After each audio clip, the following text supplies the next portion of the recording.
सत्य और अहिंसार पुजारी जातिर जनक महात्मा गांधी जिलास्तरीय 155तम जयंती और शांतिर दूत लाल बहादुर शास्त्री 120तम जन्म जयंती बुधवार दिन पालन हो जाइछि।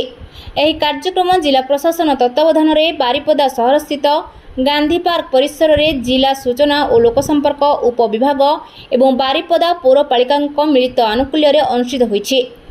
एही परिप्रेक्षी में सकाळ 4टारू सूचना लोकसंपर्क विभाग तरफ डाकबाजी यंत्र द्वारा सहर में रामधुन परिवेषण कर तत्सहित विभिन्न स्कूल छात्र छात्री द्वारा प्रथमे प्रभात फेरी एवं परे परे गांधी जयंती सचेतनतामूलक शोभायात्रा अनुष्ठित होइथिला।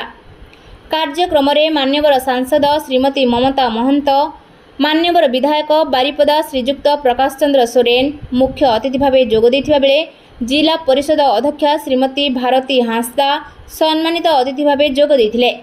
एही पालनीय दिवसर कार्यक्रम को जिलापाल मयूरभंज श्रीजुक्त हेमकांत सय से संचालन करथिले एवं समस्त अतिथि सह गांधी पार्क परिसर में अवस्थापित पूज्य महात्मा गांधी और लाल बहादुर शास्त्री प्रतिमूर्ति रे सामूहिक माल्यार्पण पूर्वक भक्तिपूत श्रद्धांजलि ज्ञापन करथिले। पूर्व प्रस्तावित कार्यसूची अनुसार सेहिठारे एक सर्वधर्म प्रार्थना सभा अनुष्ठित होइतिला। हिंदू धर्म पवित्र ग्रंथ गीता, इस्लाम धर्मर पवित्र कुरान, सिख धर्म पवित्र गुरु ग्रंथ साहेब एवं ख्रीष्ट धर्म पवित्र बाइबल पाठ कर निज अभिभाषण में मान्यवर सांसद श्रीमती महंत भारतर शांति मैत्री एवं सार्वभौमत्व पई गांधीजी एवं शास्त्रीजी अवदान एवं सांप्रतिक जुगरे तांको आदर्शर महनीयता विषय कहिथिले। एही जिलास्तरीय जयंती पालन कार्यक्रम पई स्कूल और कॉलेज पिलांक मध्यरे होइथिबा प्रबंध प्रतियोगिता रे उत्तीर्ण होइथिबा कृति प्रतियोगी को मुख्य अतिथि सम्मानित अतिथि जिलापाल पुरस्कार प्रदान करथिले।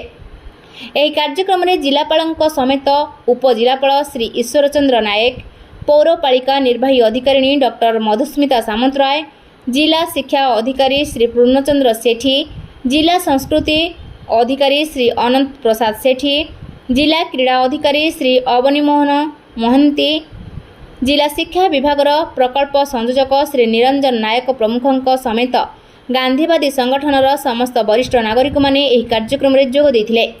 संध्या समय जिलापाल सम्मिलनी कक्ष ठारे जनसाधारण निमंते गांधी आदर्श आलोचना चक्र अनुष्ठित होइतिला।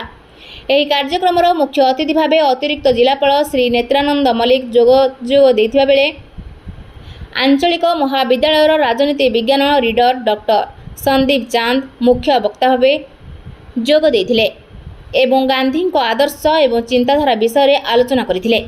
एही संपूर्ण दिवसीय कार्यक्रम को जिला सूचना और लोकसंपर्क अधिकारी श्री अविनाश पाणी संयोजना करथिबा बेले कार्यालयर समस्त कर्मकर्ता एथिरे सहयोग करथिले।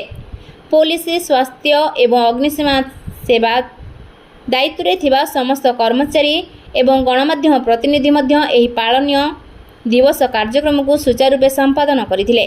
मयूरभंजरू मुरारी मोहन महापात्रଙ୍କ रिपोर्ट ज्योतिप्रभा न्यूज।